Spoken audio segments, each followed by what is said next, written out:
নমস্কার। আমরা আলোচনা করছি শিবময়ানন্দজি মহারাজের জীবনের অপূর্ব কিছু স্মৃতি।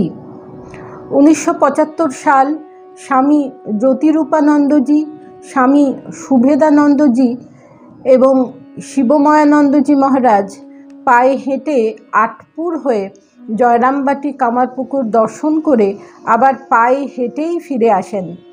বালি স্টেশন থেকে খালি পায়ে তাদের যাত্রা আরম্ভ হয়।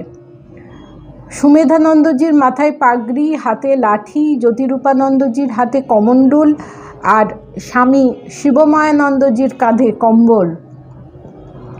বেশ কিছুটা যাবার পর তারা দেখেন একদল ছেলে রাস্তার দাঁড়িয়ে জটলা করছে। হঠাৎ সেই দলের একটি ছেলে সাইকেলে চেপে তাদের পথরোধ করে দাঁড়ায়। শিবময়ানন্দজির ধমক খেয়ে সে অবাক হয়ে কাচুমাচু মুখে সরে পড়ে। পরে প্রকাশ পেয়েছিল ছেলেগুলি নিজেদের মধ্যে এই বিচিত্রবেশী সাধুরা কারা তাই নিয়ে তর্কাতর্কি করছিল।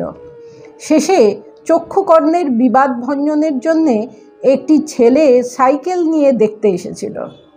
সে আবার বিদ্যা মন্দিরের ছাত্র। তার প্রিন্সিপাল মহারাজকে এই অদ্ভুত দলে দেখে সে বেচারি লজ্জা পেয়ে হতভম্ব হয়ে পড়েছিল। পথে আরেক রাতে তারা আশ্রয় নিয়েছিলেন এক তান্ত্রিকের কুটিরে। সেই তান্ত্রিক ভিক্ষা করে তাদের মুড়ি ইত্যাদি খেতে দিতেন। ভোরবেলা তাদের গাওয়া যোগাসনে, মহাধ্যানে, মগ্ন যোগীবর ইত্যাদি গান শুনে সেই তান্ত্রিক মুগ্ধ হতেন। আরেকদিন আটপুরের কাছে পথশ্রমে শিবময়ানন্দজি এত কাতর হন যে রাস্তাতেই শুয়ে পড়েন প্রায় অচেতন অবস্থা। কিছুক্ষণ পরে সামান্য সুস্থ হয়ে আবার সঙ্গীদের ধরে ফেলেন। তিনি তাদের টের পেতে দেন না তার অসুবিধার কথা, তাদের এগিয়ে যেতে বলেছিলেন। পরে তার মাথায় ধীরে ধীরে ঠান্ডা জল ঢেলে তাকে সুস্থ করা হয়েছিল। পথে তারা দেখেন উদ্বোধনের স্বামী নিরাময়ানন্দজি ও সস্ত্রীক কলকাতা বিশ্ববিদ্যালয়ের উপাচার্য ডক্টর সত্যেন্দ্রনাথ সেন গাড়িতে করে চলেছেন কামারপুকুরে। তাদের সঙ্গে শিবময়ানন্দজির পরিচয় ছিল। তারা কিন্তু মহারাজকে দূর থেকে দেখে চিনতে পারেননি। এর আগেও একবার রথীন মহারাজ, কালীপদ মহারাজ ও শিবময়ানন্দজি অমরনাথে গিয়েছিলেন। তারা শ্রীনগর থেকে পায়ে হেঁটে যাত্রা করেন অমরনাথের পথে। অমরনাথ দর্শন করে তারা খুব তৃপ্ত হয়েছিলেন। পরে শ্রীনগরে ফিরে এসে কয়েকদিন সেখানে থাকার পর তারা গিয়েছিলেন চণ্ডীগড়। চণ্ডীগড় থেকে শিবময়ানন্দজি ও রথীন মহারাজ চলে এলেন হরিদ্বার এবং সেখান থেকে আবার পায়ে হেঁটে যাত্রা করেন যমুনোত্রীর দিকে। পথে প্রবল বৃষ্টিতে নানা অসুবিধার সম্মুখীন হতে হয়েছিল। শিবময়ানন্দজি অত্যন্ত অসুস্থ হয়ে পড়েছিলেন। তার অসুস্থতার জন্যে যাতে রথীন মহারাজের যাত্রার কোনো ব্যাঘাত না ঘটে তাই কৌশল করে তার থেকে বিচ্ছিন্ন হয়ে গেলেন। পথে অসুস্থ শরীরে নানা কষ্ট ভোগ করে 3 দিন পর তিনি উত্তর কাশীতে পৌঁছলেন। ততদিনে রথীন মহারাজ সেখানে পৌঁছে গিয়েছেন। এবার মহারাজ এত অসুস্থ হয়েছিলেন যে তার স্বাস্থ্য ভেঙে পড়েছিল। প্রায় 1 মাস ভুগে মঠে ফিরে এসেছিলেন।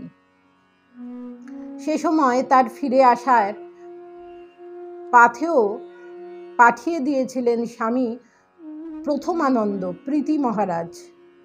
পরে পরিণত বয়সেও মহারাজ রথীন মহারাজের সঙ্গে প্রয়াগ হয়ে রামনবমীর দিন হাজার হাজার লোকের ভিড় ঠেলে অযোধ্যাতে ভগবান শ্রীরামচন্দ্রের বালগোপাল মূর্তি রামলালাকে দর্শন করেন।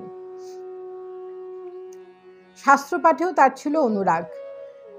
শ্রীরামকৃষ্ণ কথামৃত, যোগ বাশিষ্ঠ, স্বামী তুরীয়ানন্দের পত্র, ধর্মপ্রসঙ্গে স্বামী ব্রহ্মানন্দ, শ্রী শ্রী রামকৃষ্ণ লীলা প্রসঙ্গ, স্বামীজির রচনাবলী এসব তার মুখস্থ ছিল। বারবার তুরীয়ানন্দজির পত্র পড়তে বলতেন। প্রায় বলতেন আচার্য শঙ্করের বই পড়লে বৈরাগ্যের উদয় হয়। মহারাজের মহাভারত ও পুরাণ খুব ভালো করে পড়া ছিল। পরবর্তীকালে বহুবার পুরাণের বা মহাভারতের নানা গল্প বলতেন, বিভিন্ন চরিত্র নিয়ে আলোচনা করতেন। শাস্ত্র পুরাণের অনেক শ্লোক তার কণ্ঠস্থ ছিল। এতটাই পড়াশোনা করতে ভালোবাসতেন মহারাজ। নমস্কার। প্রাণারাম প্রাণারাম প্রাণারাম প্রাণারাম প্রাণারাম প্রাণারাম। কি যেন লুকানো নামে তাই মিষ্ট এত তব নাম প্রাণারাম প্রাণারাম।